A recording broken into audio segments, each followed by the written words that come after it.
Welcome to the Dougie Wuggy Story Hour. Coming to you today from Montclair Elementary School in Oakland, California. Let's give it up for the Montclair Otters. Today's story is a true story from when I was a teacher. It's called How Cheeto Got His Name. So when I was a fourth grade teacher at a school in Berkeley called Black Pine Circle, I would usually do a science project with the kids. And the project was I would get a male rat from the pet store, I would get a female rat from the pet store, and I would buy a cage. Actually, I would buy 2 cages, and I would put the male rat and the female rat in the cage. And the hope was that the female rat would get pregnant and have babies, and then the kids could study the babies, play with them, train them, and then eventually the kids would adopt 1 or 2 rats. If their parents said it's okay, they would adopt them and take them home when they were like a month old. So I got a boy rat named Thor, you know Thor the god, and I got a female rat named Sif, because that's Thor's wife in the stories. And we were reading stories about Thor and Sif anyway, so we thought those were good names. And sure enough, Sif got very pregnant. She got super fat and chubby. You could tell every day her tummy got bigger and bigger and bigger. And the kids were like, oh, she is definitely pregnant. And then one day we came in the morning, and there were 9 baby rats in the cage. And they were super cute. Oh, by the way, I took the dad out. Do you know why I took the dad out? Because the dad would eat the babies. Yeah, the male rat will eat the babies. Because he doesn't go, oh, those are my babies. He just goes, food. And he'll eat them. So the guy at the pet store said, make sure you take the dad out. That's why I bought 2 cages. So the dad was in another cage, and I came in, and there's the mom rat nursing her babies, and they were about the size of like my thumb, half of my thumb, and they're pink because they don't have any fur yet. They're just skin, and their eyes are glued shut. And it takes about 3 weeks for them to finally get their color and their eyes to open up. So I told the kids, okay, you can't handle them for at least 3 weeks, but you can look at them and you can draw pictures of them, and, you know. So every day they would come in and they would draw pictures and say, oh, they're getting a little bigger and bigger. And then we came in on a Monday morning, 3 weeks later, and they had opened their eyes and gotten their fur. And they were white with black spots, because their parents were white with black spots.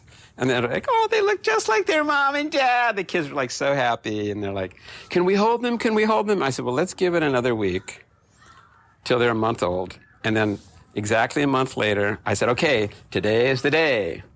I'm going to let you handle the rats. And they were super excited. And I said, okay, I have to warn you. They're very jumpy. They're not used to being handled by humans. And you have to hold them very, very tight in your hands, like this. And I showed them how to hold the rats with 2 hands and make a little cup. And I said, if you pass the rat to somebody else, be very gentle and careful, because if they jump out of your arms, your hands, they're going to jump on the floor, they're going to run around the room, it's going to be a mess. So I told the kids, okay, got it? And they're like, got it. So I started handing out the baby rats. Everyone's listening to me.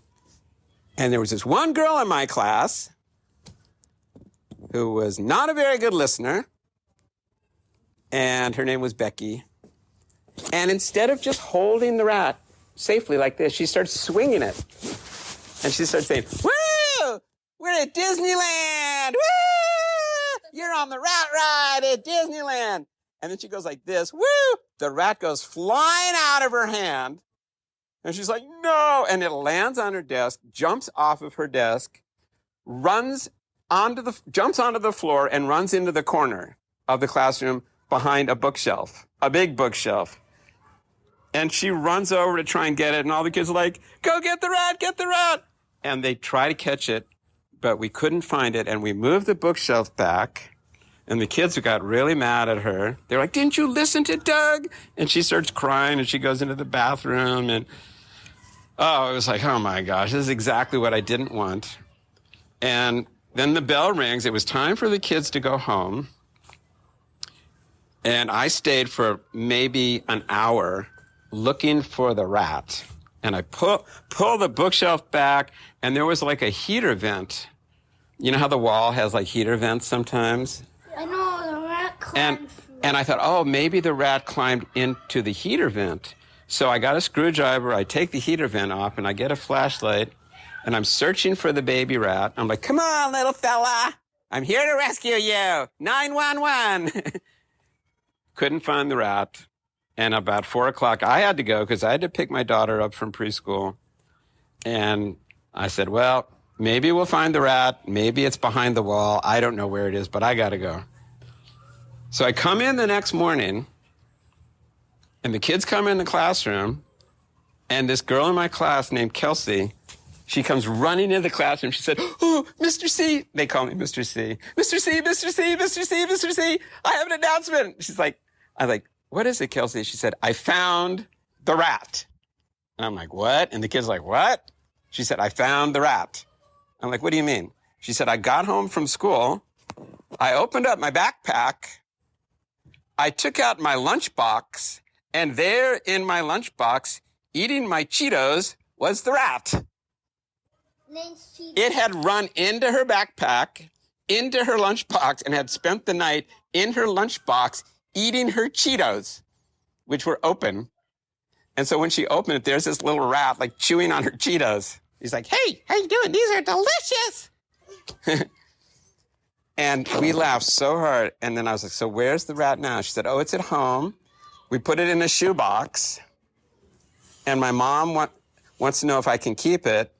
And we're going to get a cage for it. And I'm like, yeah, you can keep it. That's the whole idea. I want you guys to adopt these.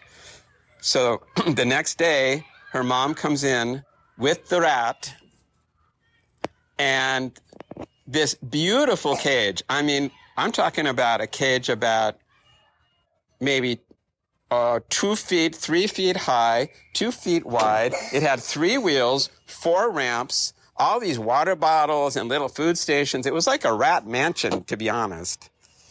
And the kid's like, oh my gosh, have you given it a name? And she said, yeah, we're going to name him Cheeto because he likes Cheetos.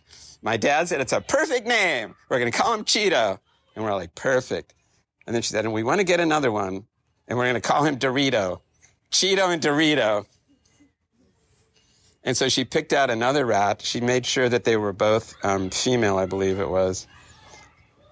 And then she took them home. And then slowly, the kids started adopting the rats. And finally, all the baby rats got adopted except for the mom and the dad, because nobody really wanted to adopt the big, grown-up, kind of overweight, lazy adult rats.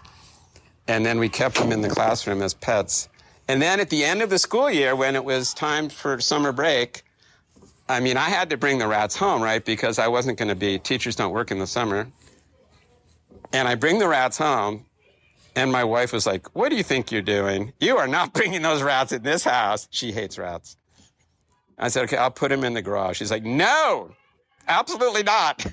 I'm in that garage all the time. That's where I store my materials. She's an art teacher.